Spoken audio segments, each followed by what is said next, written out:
Hi hello friends, welcome to my channel. இன்றைக்கி மதுரையில் மழை அடிச்சு கொட்டிருச்சுங்க. அதான் இன்றைக்கி சரின்னு சொல்லிவிட்டு மலையாக இவங்களுக்கு ஒரு வாழைப்பூ 65 செஞ்சு கொடுத்துடலான்னு முடிவு பண்ணியாச்சுங்க. வாங்க எப்படி செய்யலான்னு வீடியோக்குள்ளே போகலாம். வாழைப்பூ அரை வாழைப்பூ மட்டும் எடுத்து வச்சுருக்கேன். கார்ன்ஃப்ளவர் மாவு எடுத்து வச்சுருக்கேன். காஷ்மீரி மிளகாய் தூள் 2 ஸ்பூன் எடுத்து வச்சுருக்கேன். இஞ்சி பூண்டு பேஸ்ட் எடுத்து வச்சுருக்கேன். அரை எலும்புச்சம்பழம், ஒரு முட்டை ஆப்ஷனல் தான், நீங்கள் தேவைன்னா போட்டுக்கோங்க. கடலை மாவு, கரம் மசாலா. இது வாழைப்பூவெல்லாம் நல்லா உரித்து எடுத்து வச்சதோடு சேர்த்துருங்க. இப்போ பவுலில் சேர்க்க தயார் பண்ணிக்கலாம். கார்ன்ஃப்ளவர் மாவை சேர்த்துக்கோங்க. கடலை மாவு, இஞ்சி பூண்டு பேஸ்ட்டு, கரம் மசாலா, காஷ்மீரி மிளகாய் தூள், உப்பு தேவையான அளவு, அரை எலுமிச்சம்பழம், முட்டை வெள்ளைக்கரு மட்டும் சேர்த்துக்கோங்க. மஞ்சக்கரு நமக்கு தேவையில்லை.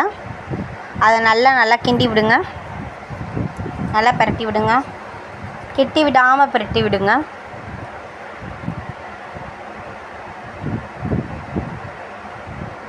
இந்த நேரத்தில் அரை எலுமிச்சம்பழம் சேர்த்துருந்தோம்ல, அதிலேருந்து லைட்டாக தண்ணியை சேர்த்து ஊற்றிக்கோங்க.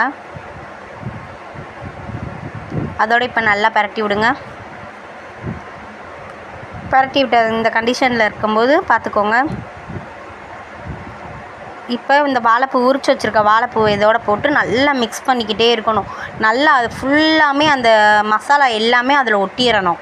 அந்தளவுக்கு நல்லா பரட்டி விட்டுக்கிட்டே இருங்க. ஒரு 10 நிமிஷத்துக்கிட்டேயாவது நல்லா பரட்டி விட்டால் தான் அந்த உள்ளெல்லாம் மசாலா பிடிக்கும். பிடிச்சதுக்கப்புறம் தான் ஒரு 10 நிமிஷம் நம்ம மூடி போட்டு ஒரு 5 நிமிஷம் ஊற வச்சா போதும். ரொம்ப ஊற வைக்க தேவையில்லை. அதை அப்படியே பரட்டி ஒரு 5 நிமிஷம் ஊற வச்சு எடுத்துக்கலாம். எடுத்ததுக்கப்புறம் ஒரு கடாயில் நல்லா சூடாக எண்ணெய் காய வச்சு 2 போட்டு பொரிச்சிடுங்க. அடுப்பில் போடுறதுக்கு முன்னாடி நல்லா ஒரு பெரட்டு இன்னும் ஒரு பெரட்டு பரட்டி விட்டுருங்க. பரட்டி விட்டுட்டு உதிரியாக போட்டு விடுங்க.